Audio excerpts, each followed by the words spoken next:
Bom dia, classe. Paz seja convosco. Amém. Muito bom. Bem peculiar do tema que nós vamos tratar hoje, né? Estão aqui no Mar Vermelho, né? Metade para cá, metade para cá. O que aconteceu? Ah, do ar, bacana. Aí está o faraó com seus cavaleiros ali, metade para cá. Bom dia para você também que nos assiste na nossa gravação. Que a paz do nosso Senhor Jesus esteja com você. Eu queria convidar a classe a dar uma salvação ao pessoal que vai assistir a gente lá em casa. Vira para a câmera ali e fala, pessoal, Deus abençoe vocês, boa aula. Aê! Vamos lá. O tema da nossa aula hoje é o segundo livro do Pentateuco, o segundo livro do Antigo Testamento, que é o livro de Êxodo. Tá ok? Livro do Êxodo. Lembra lá das primeiras aulas? Livro do Êxodo é uma palavra grega que significa saída. Opa!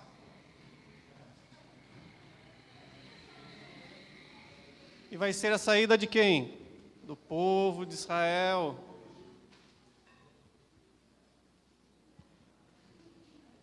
Do Egito. Muito bem. Nós concluímos o livro de Gênesis na aula passada e nós vimos que José com seus familiares estavam habitando na terra de Gósen, no Egito. Uma terra muito fértil, né? No meio da divisão do rio Nilo, lá do delta do rio Nilo. E lá habitavam José com seus familiares, sua família, e depois daquele encontro com seus irmãos, o faraó que governava fala para José convidar toda a sua família. Então desce o velho Jacó com os seus outros 11 irmãos, com a sua irmã Diná, todos os familiares vão morar no Egito. Só que José fica velho, morre, dá ordem acerca das suas ossadas, fala, olha, eu quero que minhas ossadas subam para a terra de Canaã e sejam enterradas próximo onde meu pai com os seus antepassados foram enterrados. E nesse momento, o povo de Israel fica dentro do Egito e começa a crescer.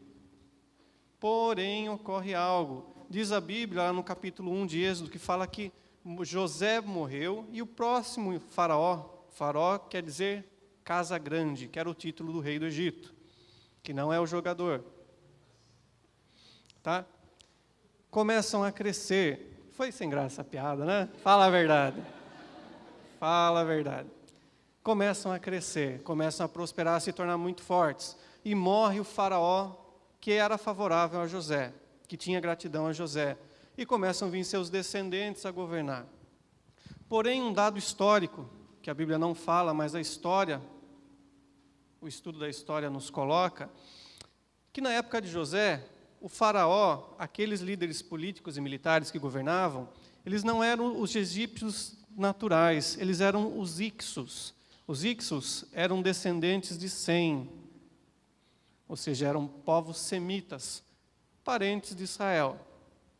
Enquanto o povo natural do Egito era o povo de Misraim, que assim a Bíblia nos fala lá no capítulo 10 de Gênesis, que eram descendentes de Cã.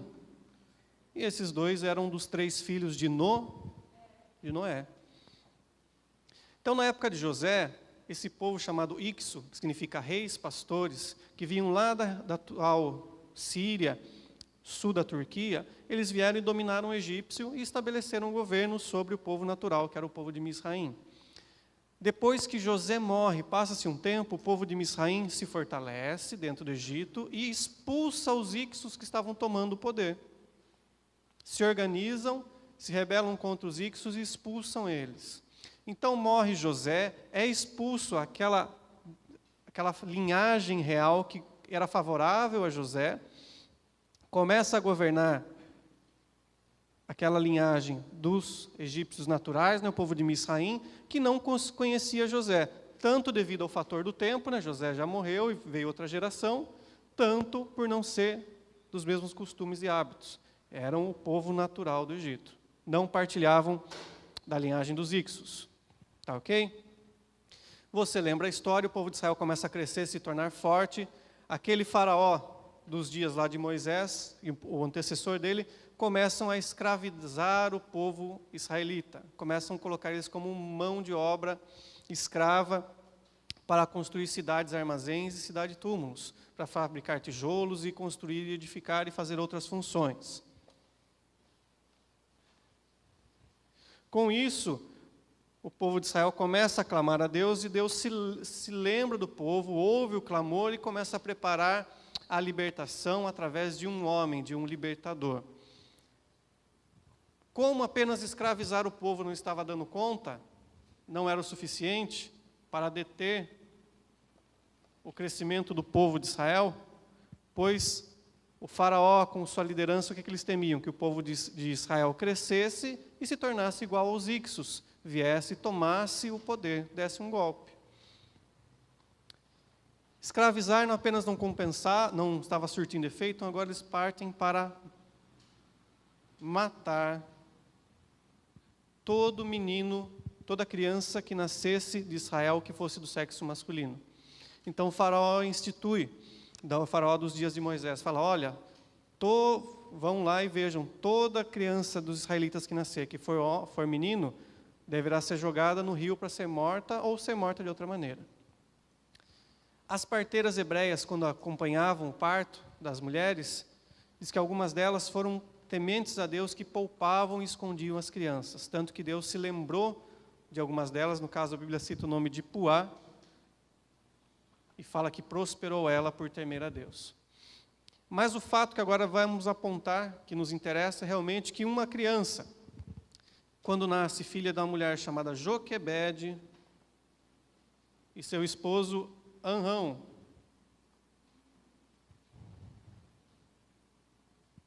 um menino nasce, e Joquebede, obviamente por temer a Deus, não queria, por amar seu filho, não queria matá-lo, nem deixar que os guardas do Egito, da autoridade egípcia, viessem e matassem ele. Então ela pega e faz um cesto, e veda aquele cesto de madeira com um piche, um betume, e coloca aquela criança dentro do cesto e coloca ela no rio Nilo, e pede para que a sua filha, Miriam, acompanhe o curso daquele cesto com aquela criança dentro para que nada aconteça. Você lembra a história? O rio vai levando o cesto com a criança, Miriam vai acompanhando da margem do rio de longe, e aquilo chega até o próximo ao local onde a filha de Faraó estava tomando banho junto com as suas servas. Ela encontra a criança, simpatiza com a criança e começa a falar com suas servas, puxa, é um bebê israelita, que bonitinho, que lindinho, tal, e eu gostei muito dele, mas como que eu vou fazer para cuidar dele? Eu não tenho leite para amamentá-lo. E Miriam, que estava próximo, vai dar uma ideia para ela, olha, eu conheço uma mulher hebreia, que acabou de ter filho e tem leite e pode cuidar dessa criança. A filha de Faraó dá ok para aquela proposta de Miriam, e ela leva a criança para sua mãe Joquebede, e ela recebe uma pensão, uma mesada para cuidar do seu próprio filho, até que ele estivesse na idade de desmamar, de não mais tomar leite. Quando ele chega nesse tempo, nesse período, ele vai para o palácio. Eu esqueci de falar o importante, né? A filha de Faraó dá um nome para essa criança, que é Moisés, que significa tirado das águas, salvo por meio das águas. É um nome egípcio. E ele, depois que sai da fase de mamar, que é desmamado, ele vai ser criado no palácio de Faraó, no palácio do rei do Egito. E lá ele é instruído como descendente direto, como neto de Faraó, instruído nas artes egípcias, na ciência, na política e nas artes militares. Quando Moisés está com cerca de 40 anos de idade,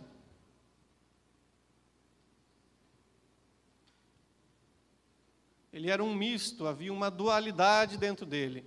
Ele era hebreu, foi criado por seus pais, amamentado, com certeza sabia da cultura e da devoção do seu povo ao seu Deus, a Yahvé.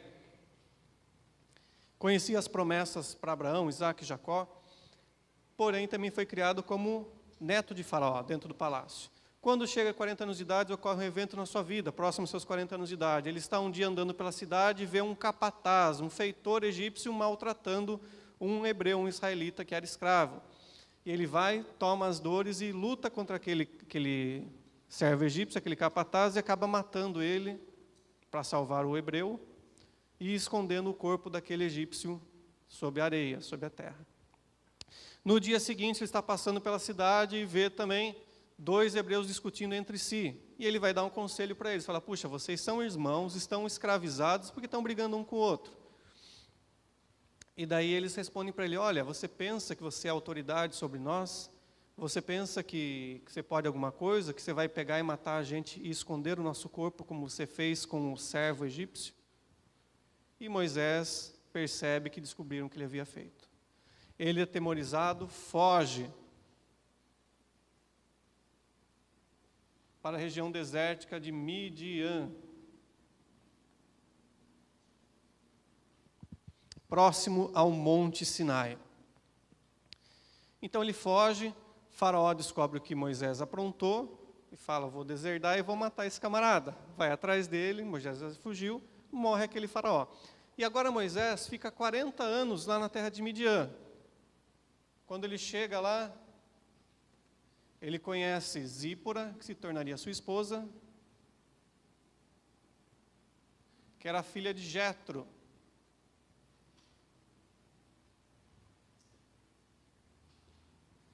Que ele era sacerdote, ele adorava o mesmo Deus que Moisés.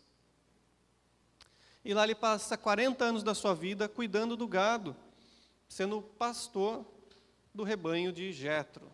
Casa-se com Zípora, tem filhos, um dos seus filhos lhe dá o nome de Gerson, que quer dizer, fui peregrino em terra estrangeira.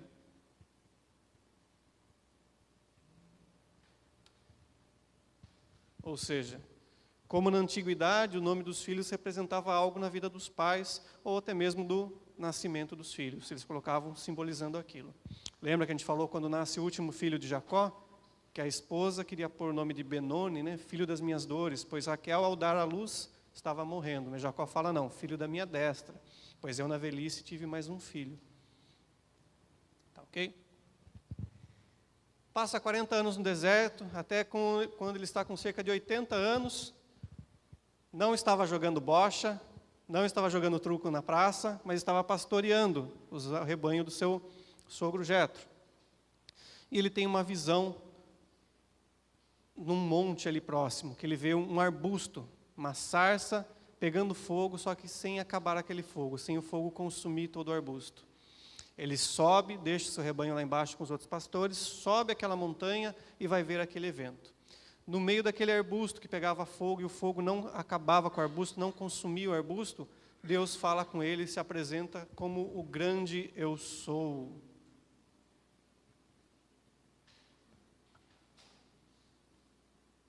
E faz o quê? Um chamado para Moisés, comissiona ele.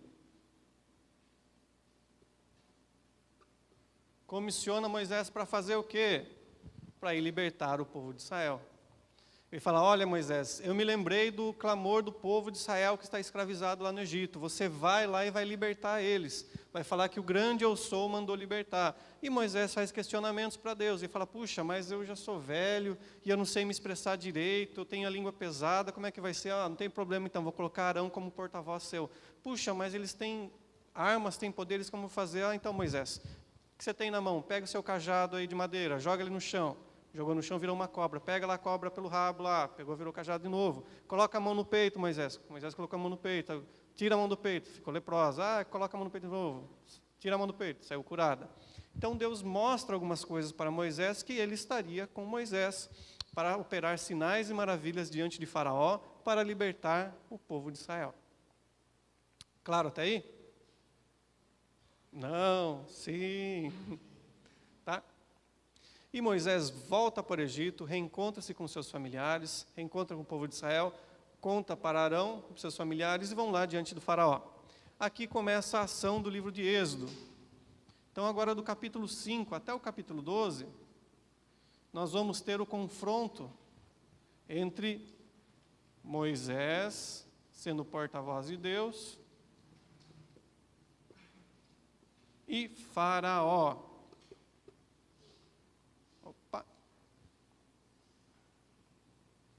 Faraó, representando as divindades do Egito, os deuses do Egito.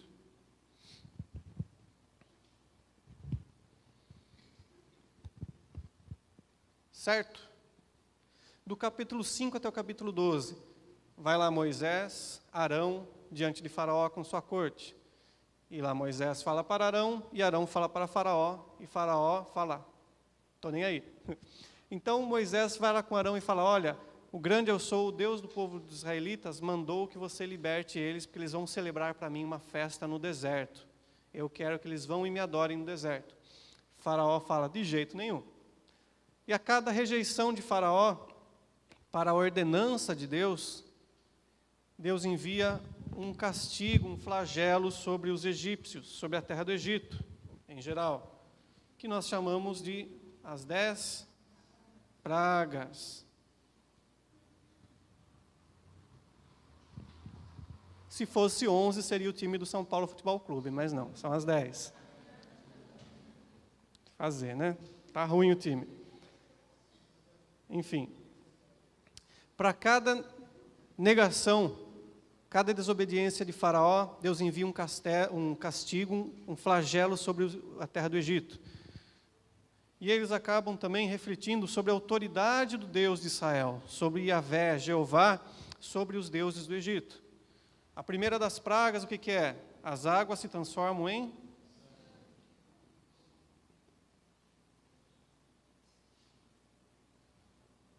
Logo de cara, Deus traz um castigo, um flagelo, que mostra a autoridade dele sobre a fonte de vida. Primeiro, porque a água é necessária para todo ser humano, não é verdade? Então, todas as fontes de águas potáveis na terra do Egito se transformaram em sangue, ficaram impróprias para uso, para beber, para se hidratar, para tomar banho, para lavar-se, para preparar os alimentos. Isso mostrava a autoridade de Deus sobre a terra do Egito. O Nilo era a principal fonte de vida e renda econômica para os egípcios. O Nilo, o rio Nilo até os dias de hoje, ele é um rio quilométrico, né, comparado com o rio Amazonas no Brasil, no qual, quando na época de cheia ele sobe, e o seu leito se extravasa para os lados, e leva todos os nutrientes, deixando a terra fértil. Assim eles poderiam plantar e cresciam muito rápido com abundância os seus alimentos. Eles poderiam comer, dar para os seus gados e comercializar aquilo, o excedente. Deus, estragando as águas, trazendo castigo sobre as águas, eles já perdem sua principal fonte de vida. E também o rio Nilo era considerado como o leito dos deuses Ísis e Osíris, os provedores da vida na religião egípcia. E vai de novo mais uma conversa entre Moisés, Arão e Faraó. Faraó rejeita a proposta, né, a ordenança, e Deus traz mais um castigo, mais uma praga. E diz o livro de Êxodo que as duas primeiras pragas, os dois primeiros castigos, os sacerdotes egípcios conseguiram reproduzir. Eu não vejo muita vantagem, né? Se a coisa está ruim, você conseguir piorar.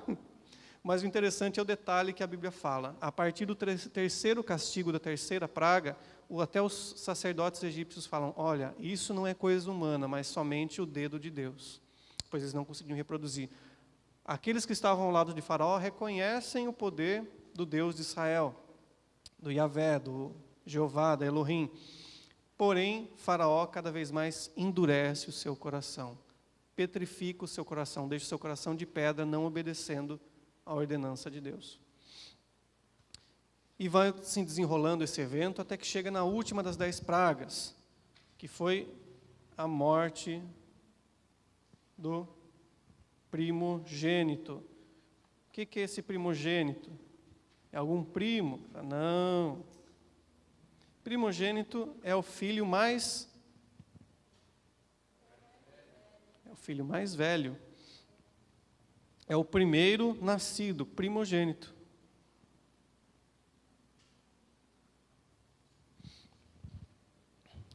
Então, a última dos castigos, a última das pragas que Deus traz sobre a terra do Egito, ele fala para Moisés, olha Moisés, ordene para que todo o povo de Israel pegue um cordeiro ou um cabrito novo, sem defeito algum, sem mancha, sem mácula. Pegue ele, degole ele, mate ele, sacrifique ele. pegue aquele animal e asse no forno sem quebrar nenhum dos ossos dele. Reúna a família dentro da casa para comer aquele cordeiro ou aquele cabrito com ervas amargas e pão sem fermento, pão sem fermentar. Por quê? Porque naquela noite eles iriam sair, não dava tempo de deixar o pão fermentando para crescer. Então não iam aplicar nenhum fermento ao pão. E dentro de casa, vocês peguem o sangue daquele cordeiro, daquele cabrito, e passem nos umbrais da porta. Que trem que é esse, Tiago? Umbral da porta. O umbral da porta são os batentes, tanto a travessão quanto as traves. Então eles pegavam o sangue daquele animal que foi degolado, que seria assado, e passavam nos batentes da porta. Se a família fosse muito pequena, para comer um cabrito, um cordeiro inteiro, que eles convidassem um vizinho com seus familiares para vir comer. E deveriam comer vestidos, prontos, com cinto nas roupas, ou seja, preparados para sair, com as malas prontas. Pois naquela noite, Deus iria trazer um castigo e ia libertar o povo de Israel da terra do Egito. Assim eles fazem. E naquela noite, Deus, por volta da meia-noite, visita a terra do Egito. E em toda a casa no qual ele não encontrou o sangue no batente das portas, o anjo da morte entrou e matou o filho mais velho, fosse de homens ou de animais, sobre toda a terra do Egito, inclusive no palácio, na casa de Faraó. Diante daquele quadro, Faraó fala: olha, expulsem eles, mandem eles embora, que eu nunca mais quero ver a face dos israelitas. E assim eles saem das suas casas. Deus fala para Moisés, fala: olha, fale para cada um dos israelitas que peçam para os seus vizinhos egípcios presentes, brincos de prata, ouro, bronze, panelas. E assim eles fizeram, e os egípcios falaram: chega de tanta praga, não quero mais. Comovidos com a dor, com aquele pranto geral que se levantou sobre aquela terra, com a morte do filho mais velho, já sofrendo há muitos meses já com cada uma das pragas, eles concedem tudo aquilo que os israelitas pedem, entregam bens para os israelitas vão embora. Saem da terra do Egito e vão em direção do local onde Deus mandou, próximo ao Mar Vermelho.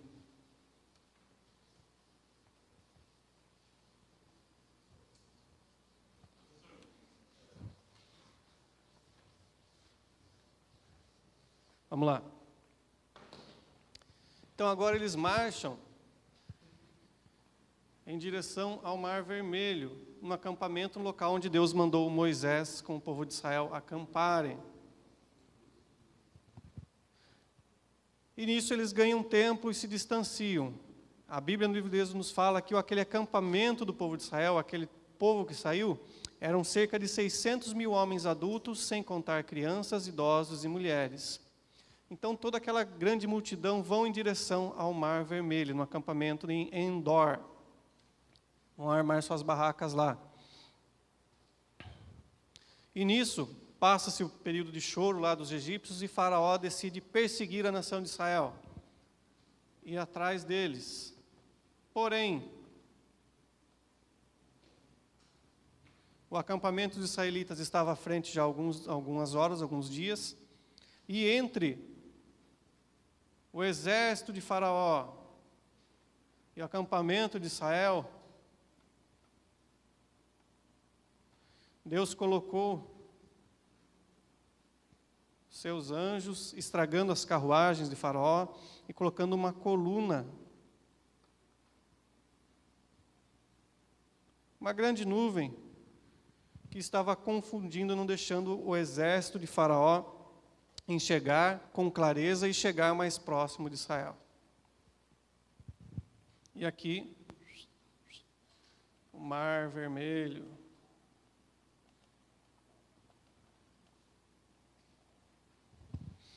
Tá ok? Então Israel estava na frente, acampado, o exército de Faraó vindo atrás, e Deus colocou uma nuvem, confundindo, não deixando eles enxergarem, e os anjos iam estragando as rodas das carruagens do exército. Ao Israel ver se aproximar o exército, começam a reclamar, a chorar para Moisés, e Moisés fala com Deus, e Deus fala com Moisés, e ordena ele a fazer o quê? Estender seu cajado em direção ao mar, Ele obedece, o mar se abre e o acampamento de Israel, todo aquele povo, aquela multidão, atravessa o Mar Vermelho com os pés enxutos. Quando o último homem, a última pessoa israelita termina de passar, Deus permite que o exército esteja no meio do mar e ele fecha o Mar Vermelho, matando o exército de Faraó com seus cavalos e seus cavaleiros. Isso se torna um ponto central da nação, da história de Israel, tanto que Miriam, depois da travessia deles, começa a cantar, a celebrar, profetizar com um adufe, um pandeiro vazado. Não estava cantando nenhum samba-enredo, começa a celebrar a Deus, a vitória que Deus concedeu sobre o povo de Israel, dizendo que quem é como Deus, que concede vitória para o seu povo.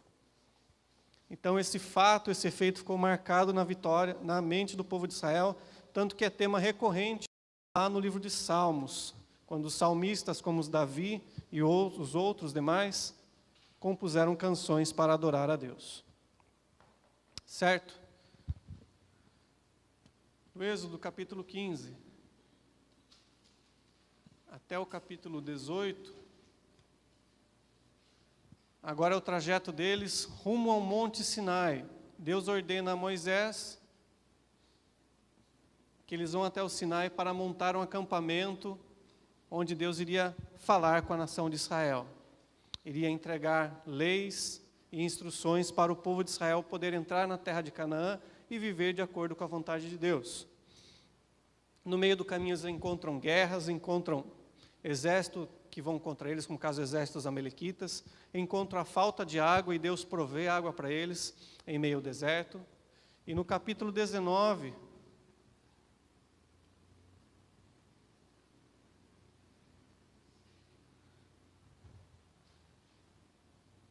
Deus fala para Moisés para preparar o povo, para santificar o povo.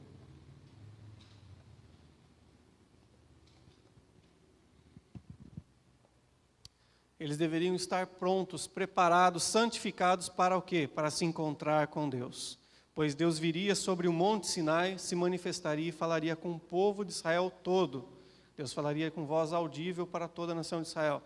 Então eles deveriam se preparar, se santificar, se separar dos seus pecados.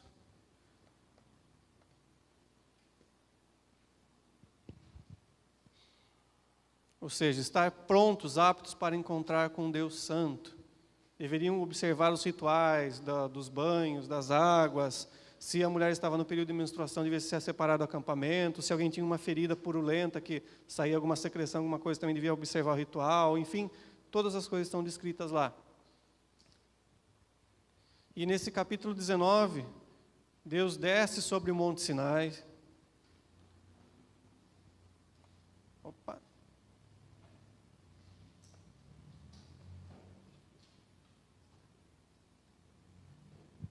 E o Monte Sinai diz que ele estava flamejando, pegando fogo. Aquela montanha, uma grande montanha, começava a balançar de um lado para o outro. Havia sons de trombetas, barulhos, relâmpagos e trovões. E eles ouviam um som que eles não conseguiam interpretar. Com medo daquilo, o povo de Israel fala para Moisés: não fale Deus conosco, mas fale Ele com você. E Moisés fala para o povo: olha, Deus quer falar com todos vocês. E vocês estão rejeitando isso. E eles insistem nisso e colocam Moisés como porta-voz, como intermediário entre a nação de Israel e Deus. Deus queria uma nação que estivesse pronta, apta para o ouvir, preparada para escutar e obedecê-lo. É aquilo que o apóstolo Pedro reflete lá na primeira carta dele, no capítulo 2, versículo 19 em diante.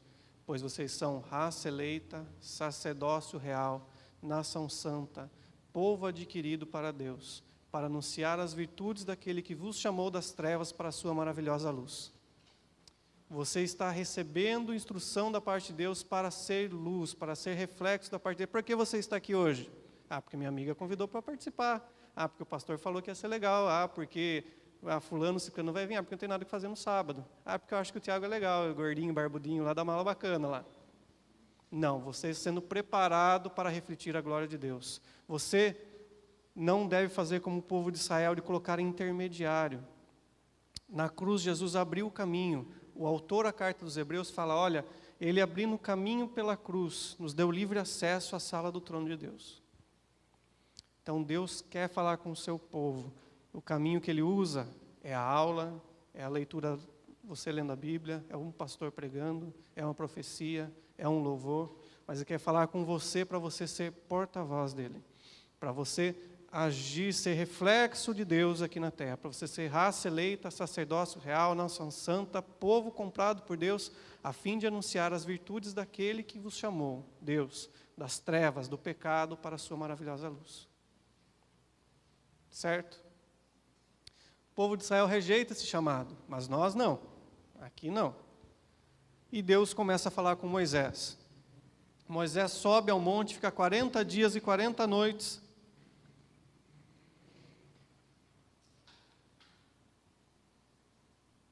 lá no alto do Monte Sinai, com Deus falando com ele. E lá o que Deus fala com ele? Troca uma ideia, fala o que aconteceu na semana. Não, Deus dá leis e instruções para o povo de Israel, as quais estão relatadas no livro de Êxodo, do capítulo 20 até o capítulo 24. E a principal dessas leis, nós podemos dividir essa lei que Deus deu para a nação de Israel em 3 partes, como a lei moral, a lei civil e a lei religiosa.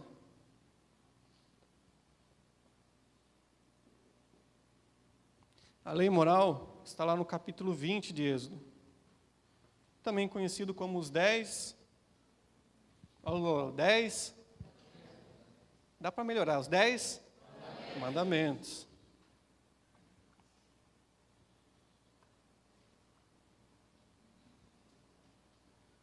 E os 10 mandamentos, depois chamado pelos estudiosos de a lei moral, resume todas as ordenanças, as leis que Deus deu para a nação de Israel, todas as instruções que ele concedeu.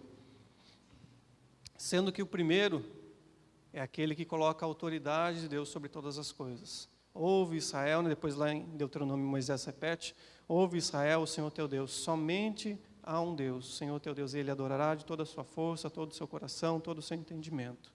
E Jesus acrescenta toda a tua alma também lá no Novo Testamento, no discurso das bem-aventuranças. Então o cerne, o ponto principal da lei que Deus dá para o povo de Israel são os 10 mandamentos, o que os estudiosos chamam de as leis morais. As leis civis são as coisas no qual o povo de Israel ia aplicar com o seu próximo.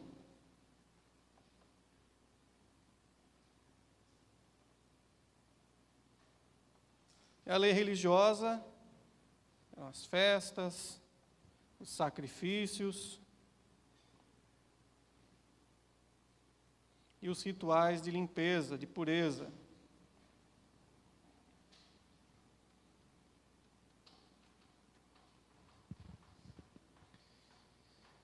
A lei civil, por exemplo, Êxodo 21. Olha, um camarada que possui um boi, que ele era selvagem, não era domado, e ele escapou e machucou alguém, depois esse boi vai lá, escapa e machuca outra pessoa, até mesmo mata. O que deveria acontecer? Olha, essa pessoa, dono desse boi, deveria ser morta. O animal também deveria ser morto e queimado até não sobrar mais nada, ou seja, queimado em holocausto. E deveria ser paga uma indenização para a vítima.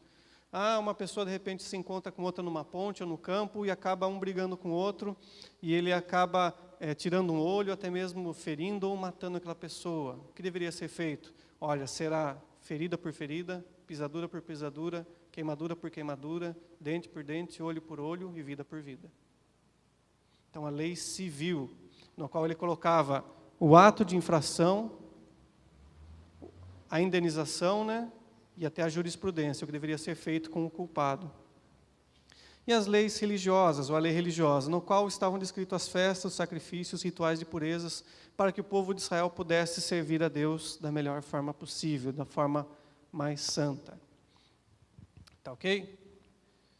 Do capítulo 25 até o capítulo 40 do livro de Êxodo, Moisés continua falando o que Deus falou para ele sobre a construção do templo da nação de Israel, o ponto da vida religiosa, que era o tabernáculo, que era uma tenda. Diferente do Egito, onde eles estiveram, onde havia templos para os deuses, Deus, com a sua humildade, decide habitar numa tenda.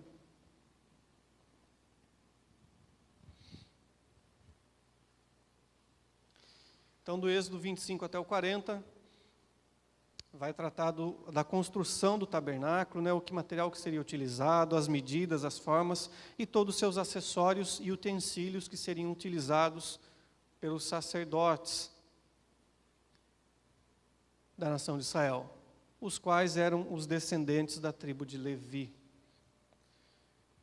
Onde que fala isso, Tiago? Vai falar isso agora, nesse ponto. Enquanto Moisés estava nos 40 dias lá com Deus no Monte Sinai, o povo de Israel fala, puxa, Moisés já está com mais de 80 anos de idade, já está velho, subiu o monte, morreu por lá, Deus levou ele para si.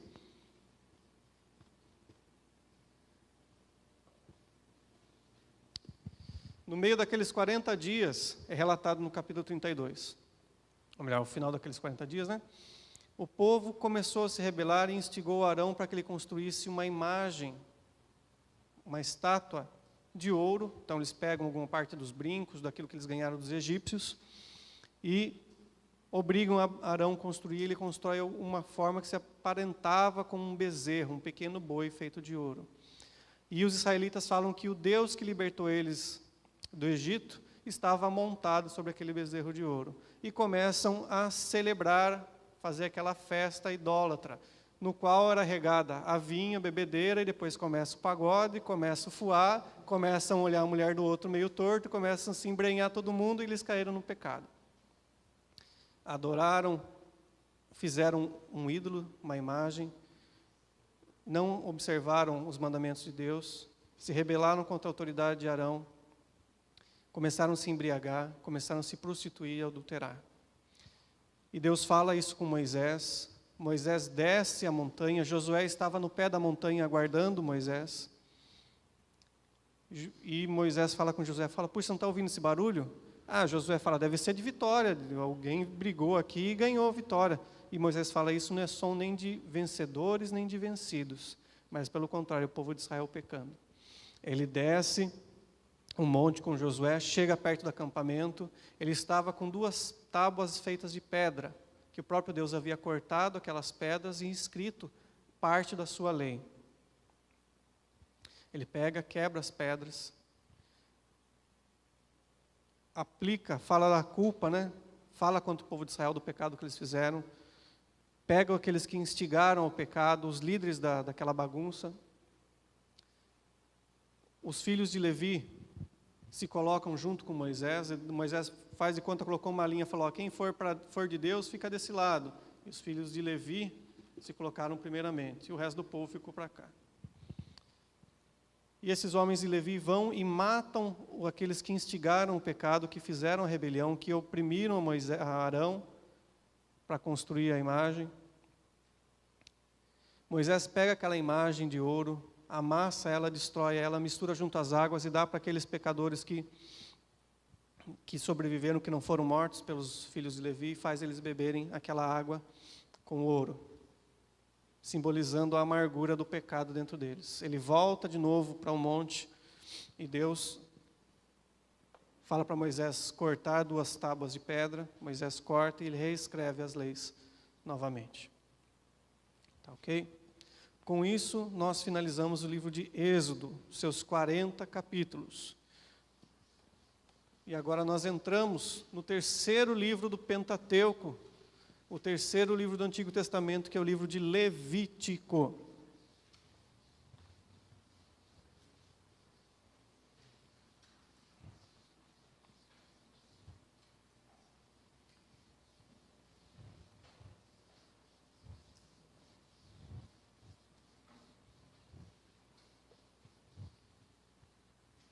Livro de Levítico.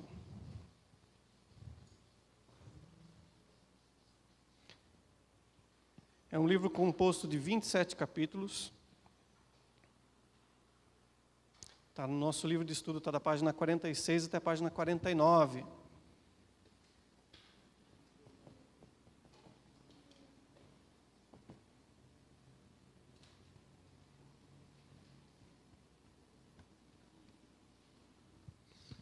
Por que ele recebe esse nome, Tiago? Porque ele trata acerca também das leis para os sacerdotes levitas para cuidarem da vida do povo de Israel.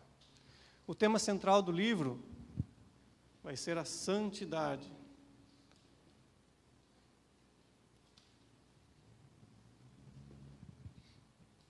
A santidade de Deus, um Deus santo, quanto à impureza do povo.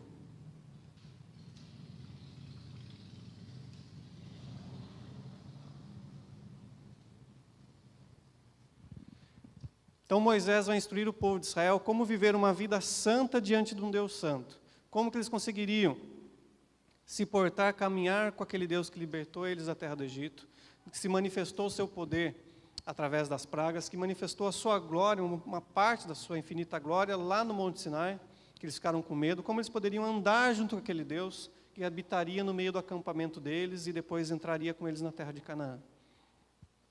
Então ele vai tratar acerca disso.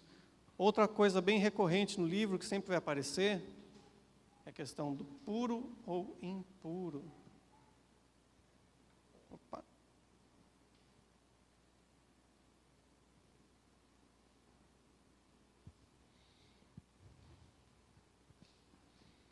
Que vai refletir esse aspecto, entre o estar apto para andar com Deus e não estar apto, puro e impuro, santo e pecador. Certo? A gente pode dividir o livro, esses 27 capítulos, em 4 temas. Vou colocar aqui na lousa para vocês.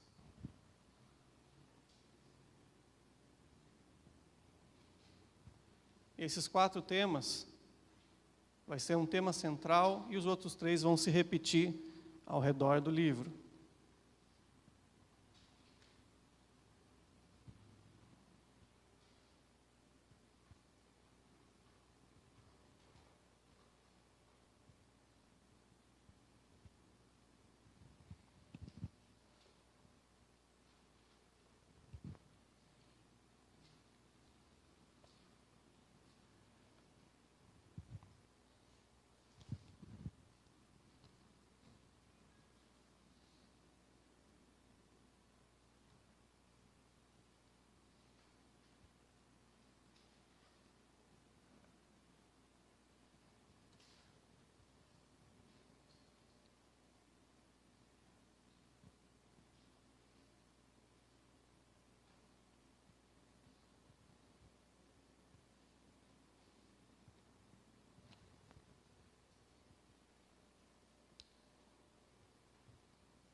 O primeiro deles, que vai se repetir, vão ser os rituais. O segundo deles, o sacerdócio. O terceiro dele, as leis de pureza, ou leis sobre pureza.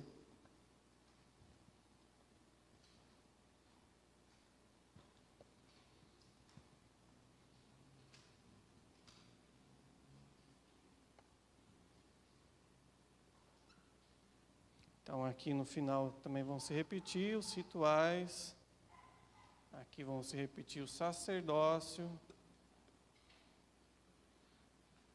e aqui as leis de pureza.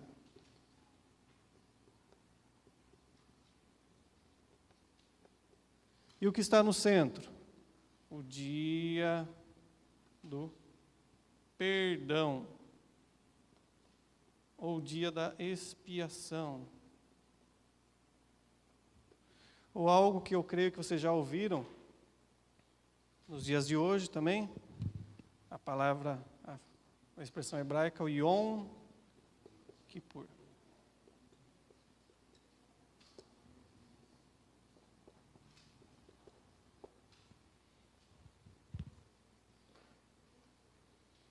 Vamos lá, Tiago, que trem que é esse aí? Então, o livro de Levítico, com o seu tema central, é a pureza, é a santidade. Como o povo de Deus, o povo de Israel, poderia viver no meio de um Deus santo, que manifestou o seu poder lá no Egito com os 10 pragas, os 10 sinais, que abriu o Mar Vermelho, que estava alimentando eles, que se manifestou parte da sua glória lá no Monte Sinai, com um monte tremendo, fumegando, com aqueles barulhos terríveis. Como um povo pecador poderia viver junto a um Deus santo e tremendo dessa forma? Como eles deveriam proceder e viver?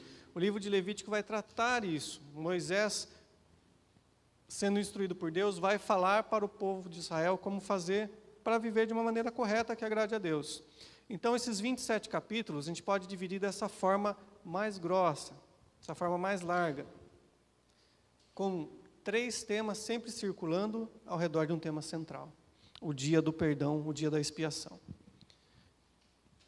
Então, os rituais, eles vão tratar do quê? Dos sacrifícios e as festas que a nação de Israel deveria obedecer e observar, entregar para Deus, para que fossem aceitos. O sacrifício por perdão de pecado, que eles conheciam, sacrifício de gratidão, sacrifício das ofertas pacíficas, sacrifício do holocausto, tá ok?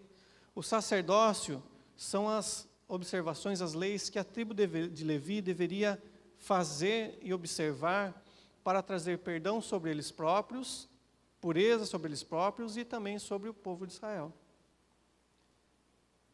As leis de pureza falam acerca da vida cotidiana do povo de Israel, o que eles deveriam observar para ter uma vida santa. Como eu falei, no caso, quando uma pessoa estava com lepra, com uma doença de pele, quando a mulher estava menstruada, no seu período de menstruação, se a pessoa tinha algum corte, uma ferida, uma hemorragia, tá ok? Tudo isso eles deveriam observar, o que eles deveriam fazer quando ocorriam essas coisas, para ter uma vida santa, uma vida que eles pudessem estar diante do Deus que estava habitando no meio do acampamento. Imagine se fosse nos dias de hoje. E aí? Como que ia ser? Você vai conseguir observar tudo que a lei fala? Sim ou não? Imagine só, honrar pai e mãe, honrar o sábado, não desejar algo do próximo. E aí? Por isso Jesus se coloca em nosso lugar. Ele fala, eu não vim para revogar a lei, mas eu vim para cumpri-la, para completá-la, de maneira que todos possam viver. Ele simplifica, né? Simplifica, mas não é tão fácil. Nas bem-aventuranças ele fala, olha, amarás o Senhor teu Deus de toda a tua força, toda a tua alma, todo o teu entendimento, todo o teu coração, e o teu próximo como? Ti mesmo. O apóstolo Paulo, lá na carta aos Gálatas, ele resume ainda mais. Ele fala, olha, amarás o teu próximo como a ti mesmo, e assim você terá cumprido toda a lei. Então, essas leis, essas observâncias, servem para tornar o povo de Israel puro, para viver diante de um Deus puro, um Deus santo. E elas flutuavam ao redor do dia do perdão. O dia do perdão era o ponto e a festa principal, uma das festas principais da nação de Israel, junto ao dia da Páscoa. Tá ok? No qual ocorria o seguinte, a nação de Israel, com seus líderes, uma vez ao ano, eles traziam um sacrifício de um cordeiro ou um carneiro, sem mancha, sem mácula, representando todo o pecado da nação de Israel. Representando, no qual seria dado o perdão para todas as pessoas, para o rei, para os sacerdotes e para a população civil. E esse animal, ele era entregue para o sumo sacerdote, o sacerdote principal, o qual, da mesma maneira dos outros sacrifícios, ele pegava, degolava o animal, pegava o sangue dele e colocava o sangue do animal sobre o altar do holocausto, que era o quê? Uma churrasqueira feita de bronze, de cobre, né? Que tinha 4 pontas aqui e 2 hastes de madeira, uma de cada lado, para ser transportado, ser carregado.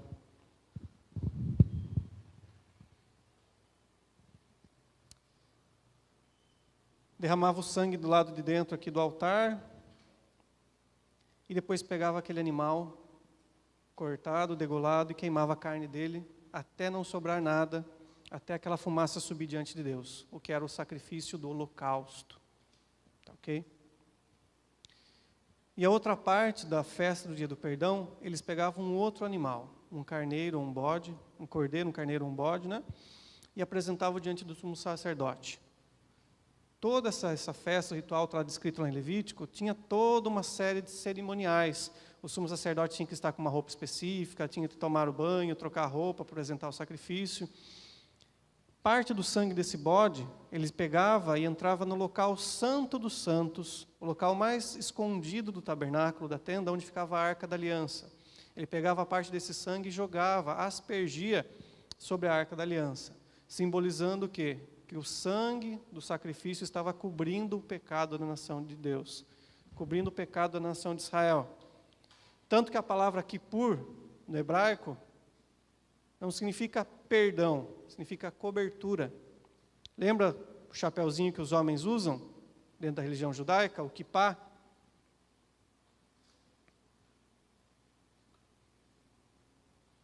Vem da mesma raiz, que quer dizer cobrir. Então, o dia da cobertura, onde o pecado era coberto. A segunda parte desse sacrifício, dia do perdão, eles pegavam, como eu falei, esse outro cordeiro, ou carneiro, ou bode, sem defeito, já adulto, sem mancha, mácula, não podia ser vesgo, não podia mancar de uma perna, não podia ter machucado nenhum, e levavam para o sumo sacerdote. E o sumo sacerdote colocava a mão sobre a cabeça desse animal e confessava os pecados da nação de Israel. Depois esse animal, ele não era morto. Ele pegava e levava esse animal para o deserto, simbolizando o quê? Que os pecados da nação de Israel estavam sendo levados embora e Deus não se lembrava mais deles. Então, o dia do perdão era uma festa muito importante na nação de Israel, porque ele celebrava Deus cobrindo os pecados, ou seja, não trazendo mais à tona, e apagando da sua memória, levando para longe para nunca mais se lembrar. Certo? Então, esse é o livro de Levítico, com suas principais divisões, seus 27 capítulos. Certo? Para a aula que vem.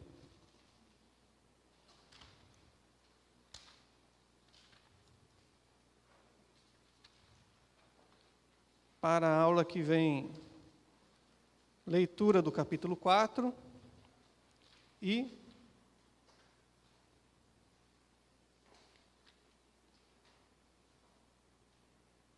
duas questões, página número 50.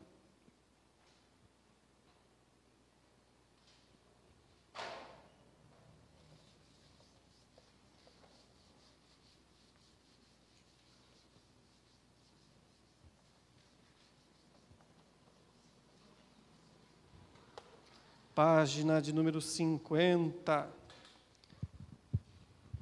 Questão de número 6 e questão de número 8.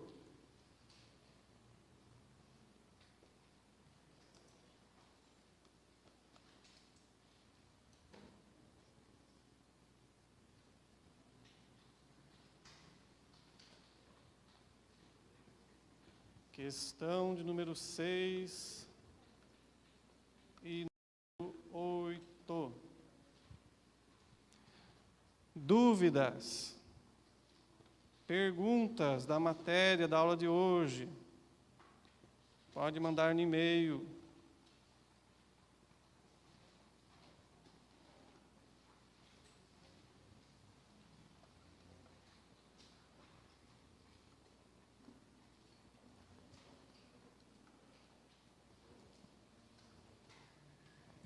Certo?